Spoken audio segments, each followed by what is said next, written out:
오늘날에도 분명 거대한 기업이지만 예전에는 지금보다 훨씬 더 커 보였던 기업. 오늘은 소니에 대해 간단히 이야기해보는 시간을 갖도록 하겠습니다. All about IT Gadget Soul.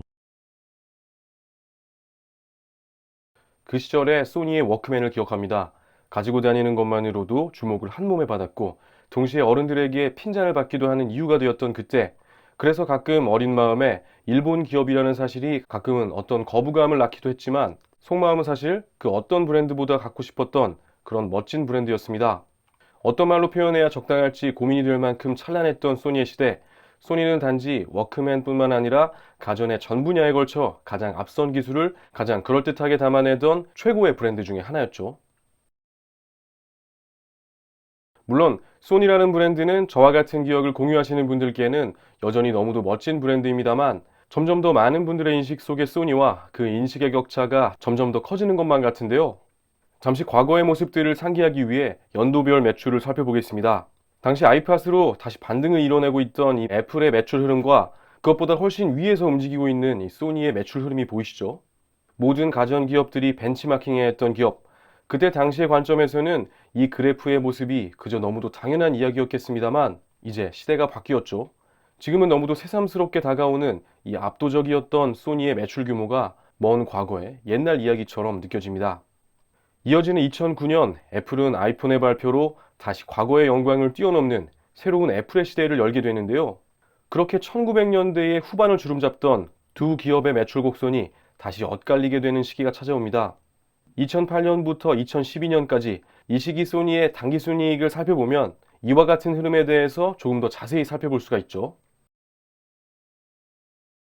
이 자료 보신 분들 많이 계시죠? 이 자료를 통해서도 역시 소니와 애플의 엇갈려버린 시간에 대해 살펴볼 수 있습니다. 그동안 이 소니의 지난 시간들과 관련해 엄청나게 많은 분석들이 쏟아졌죠. 그중 짐 콜린스의 기업 퇴출 5단계는 지난 20년간의 소니의 모습을 묘사하며 자주 인용되는 툴인데요.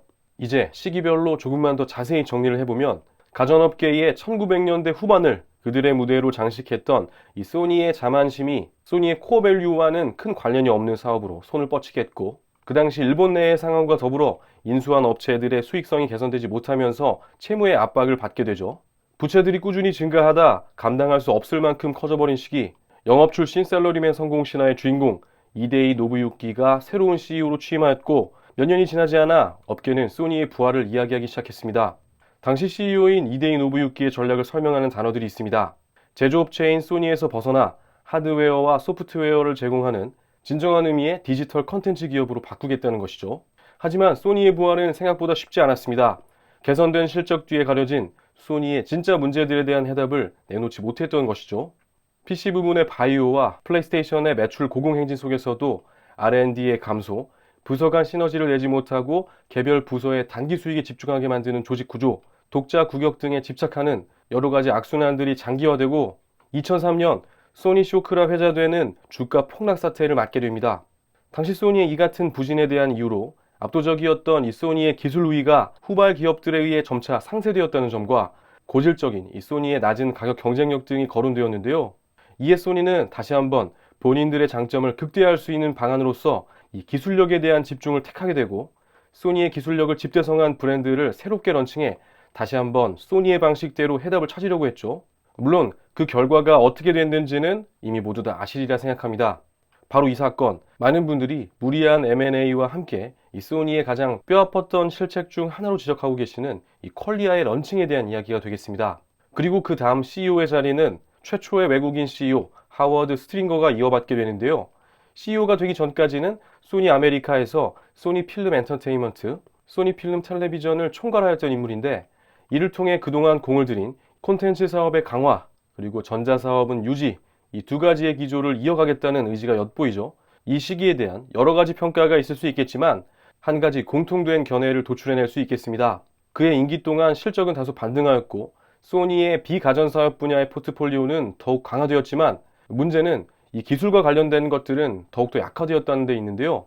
그중 OLED를 포기한 것, 전자기술 인력들의 대규모 구조 조정은 그것이 결과론적인 분석이라 할지라도 이 소니 입장에서 가장 안타까웠던 한 장면이 되겠습니다. 2012년 또 다른 셀러리맨 신화의 주인공 하라이 카즈오가 CEO로 임명되고 그동안 소니에 가장 필요했던 변화의 바람들이 불기 시작합니다. TV 분야는 과감히 축소하고 컴퓨터 역시 바이오와 이 워크맨의 상표권 등을 제외하고는 모두 분사 처리하거나 철수를 하였죠. 그렇게 과감한 구조조정이 단행되고 그렇게 남은 게임, 방송, 금융, 하이엔드 TV, 휴대폰, 카메라 분야가 성장 동력 사업군, 안정 이익 창출군, 불안정성 관리 사업군 이 세 가지로 깔끔하게 재편되어 관리되기 시작했습니다. 원 소니라는 구호 아래 이렇게 재편된 조직에는 효율성이 더해졌고 각 부문은 더욱 높은 실적을 내기 시작했습니다. 그리고 무엇보다 큰 적자에 시달리고 있던 이 모바일 사업이 2016년에는 흑자로 전환되기도 하였죠. 이어진 2017년에는 모바일 사업이 다시 적자로 전환되긴 하였지만 이 상승 기조가 계속해 유지되었고 2018년 올해 1사분기는 다시 거기에서 전년 동기비 매출은 5%, 영업이익은 무려 24%나 증가하였고 2사분기 역시 매출은 전년 대비 6%, 영업이익은 17%가량 신장하였습니다. 물론 앞서도 언급한 이 모바일 사업을 비롯해 여전히 앞으로 소니가 더 고민해야 할 부분들이 있지만 이 반등의 시기를 CFO직에서 성공적으로 함께 이끌어낸 요시다 케니치로가 올해 새로운 CEO로 임명이 되었고 언론은 조심스럽게 다시 소니의 부활을 이야기하고 있습니다. 어떤 메시지가 느껴지시는지요? 물론 이 사진은 일본의 버블 경제를 묘사하는 사진으로 인용되며 그 앞에 있었던 플라자 합의라는 역사적인 배경을 설명하기 위한 장표로 등장하죠. 다시 그래프로 돌아오겠습니다. 저에게는 이 소니의 몰락이 시작되는 시기에 있었던 경영진의 오판들이 어쩌면 조금은 이해가 되기도 하는데요. 그리고 지금 소니가 정말로 다시 부활하게 될 것인지 어떤지는 조금 더 기다려봐야 할 문제겠지만 오늘 에피소드를 통해 다시 소니라는 회사가 조금이나마 이 과거의 영광을 다시 되찾게 되기까지 힘들고 길었던 이 지난 시간들에 대해 살펴볼 수 있었습니다. 애플 신제품 발표로 전 세계가 떠들썩한 오늘 다소 재미없을 이 이웃나라의 가전기업에 대한 이야기를 하려 했던 이유는 점점 어려워지고 있는 국내 상황들에 앞서 이 소니의 지난 시간들이 주는 의미들 때문인데요. 우리가 반드시 알아야 할 점은 우리가 2000년대에 들어와 잠시나마 느끼고 있는 이 작은 안도감들은 소니나 일본이 그 시대에 느꼈던 그것과는 비교하기도 어려울 만큼 짧고 대단치 않았다는 것이고 절대 그럴 일이 없어야겠지만 바로 지금이 잘못하다가는 내년부터는 정말 어려운 시기가 찾아올 수 있을 거라는 아주 절실한 위기의식을 느껴야 하는 시기라는 점이 되겠습니다.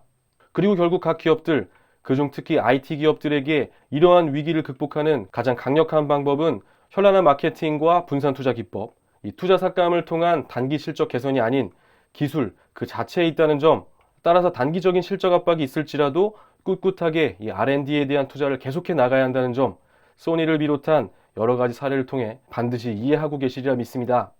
마지막으로 우리가 느끼고 있는 지금의 이 작은 안도감들이 우리 아이들 세대에서는 벅찬 자신감으로 바뀌게 될 것이다. 이렇게 기대하며 오늘 영상 마치도록 하겠습니다. 오늘도 시청해주셔서 감사합니다. 행복한 하루 보내십시오.